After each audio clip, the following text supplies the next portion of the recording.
You walk into the grocery store, you spot that gorgeous little basil plant sitting right there on the shelf, leaves green and full and practically glowing. You think, yes, this is it. This time it is going to work. You bring it home, you put it on your windowsill, you water it, you take care of it, and then exactly 7 days later, you are staring at a drooping, yellowing, sad little pile of leaves, wondering what on earth went wrong. Sound familiar? Here is the thing. You did not kill that plant, and I am going to prove it to you today, because the real reason your basil keeps dying has almost nothing to do with your gardening skills. There is actually a dirty little secret behind those cheap supermarket basil plants that almost nobody talks about. And once you find out what it is, you'll never look at a grocery store herb the same way again. Stay with me, because by the end of this video, your basil is finally going to survive and actually thrive. Okay, so let us start right at the beginning. When you buy a basil plant from a grocery store or a big box garden center, you probably assume you're getting a healthy, normal plant that just needs some water and sunlight. That's a completely reasonable assumption, but it's wrong. Here is what's actually happening behind the scenes. Those supermarket basil plants are grown in massive commercial greenhouses under perfect, controlled conditions.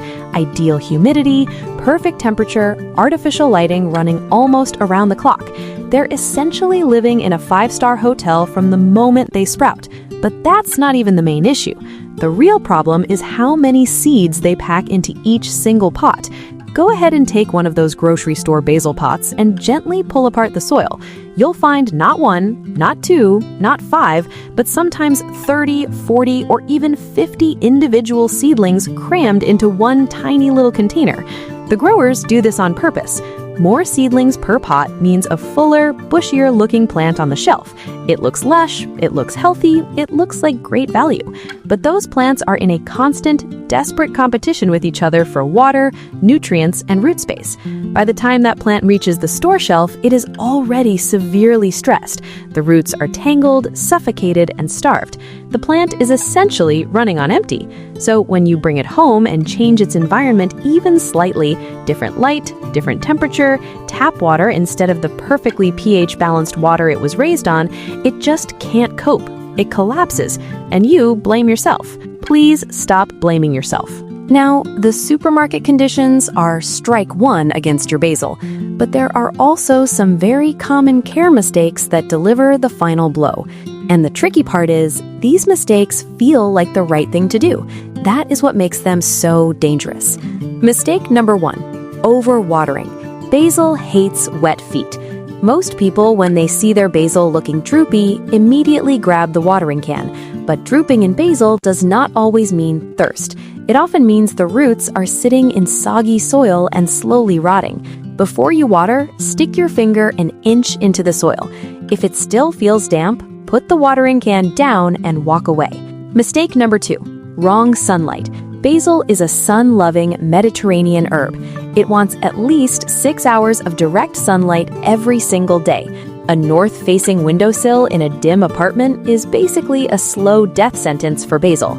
If you do not have a bright south or west-facing window, you will need a grow light. This is non-negotiable. Mistake number 3, cold temperatures. This one surprises a lot of people. Basil is extremely cold sensitive. Anything below 50 degrees Fahrenheit, that is about 10 degrees Celsius, will damage it. Even placing it near a drafty window or an air conditioning vent can cause those leaves to turn black and drop almost overnight. Keep it warm. Keep it away from cold drafts. Mistake number 4, pruning wrong or not pruning at all.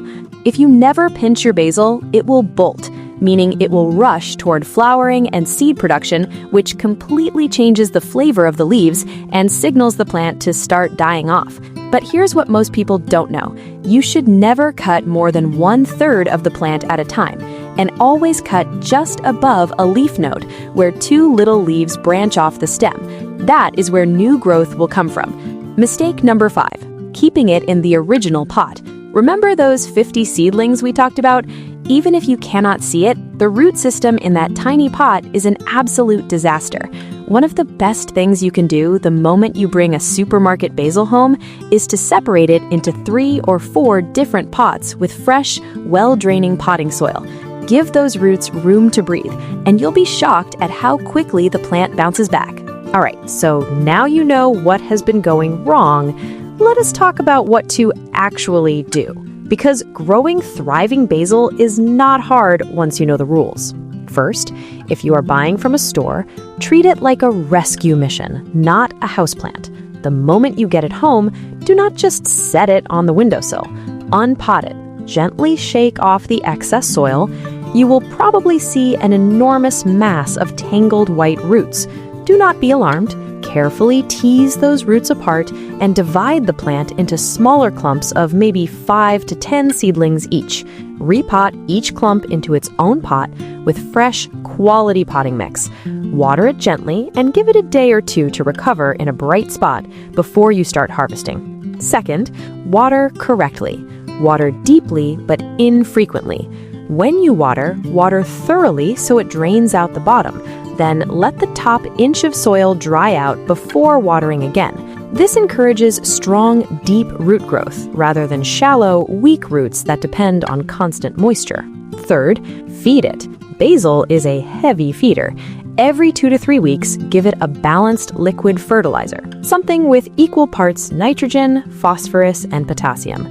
Or you can use a slow-release granular fertilizer mixed into the soil when you repot. Without nutrients, basil will grow pale, weak, and prone to disease very quickly. Fourth, harvest smart. This is both a harvesting tip and a care tip. Pinch off the top sets of leaves regularly, especially if you see the center stems starting to shoot upward toward a flower. Removing those tops keeps the plant bushy and productive. The more you harvest correctly, the more it grows back. It sounds backwards, but it is completely true. Fifth, consider growing from seed. If you really want a basil plant built for survival in your specific home conditions, grow it from seed. Yes, it takes longer, but seeds are incredibly cheap, and a plant you grow from a seedling in your own environment will be far more resilient than a greenhouse-raised transplant that has been shocked by the move to your home. Start seeds indoors in a warm spot, keep the soil consistently moist until germination, and within 2 weeks, you will have your own seedlings ready to grow strong. Let us do a fast recap of everything we covered today, because this is the stuff that actually changes results. Supermarket basil is overcrowded, stressed, and built for shelf appeal, not survival in your home. That is not your fault, and it is not the plant's fault either. It is just how the commercial system works. The 5 mistakes that kill it fastest are overwatering, not enough direct sunlight, cold exposure, bad pruning, and leaving it in the original pot. And the 5 things that will actually keep it alive are repotting and dividing immediately, watering correctly, feeding it regularly, harvesting smart by pinching the tops, and ideally growing from seed if you want the most resilient plant possible. Now here is something I want you to do. Go grab a basil plant this week, or dig out that pot that is sitting on your windowsill already, and try just one of these changes. Even just one. Repot it, or adjust your watering, or move it to a sunnier spot. Then come back and tell me in the comments what happened. Seriously, I read every single comment, and I would love to know. And if this video finally explains something that has been frustrating you for months or even years, share it with a friend who keeps killing their herbs too. You might just save someone's entire herb garden. If you want to see more plant care videos like this one, real, practical, no-fluff advice for keeping your plants alive and happy, make sure you subscribe and hit the bell so you never miss one. Because on this channel, we do not do complicated. We just do what actually works. See you in the next one.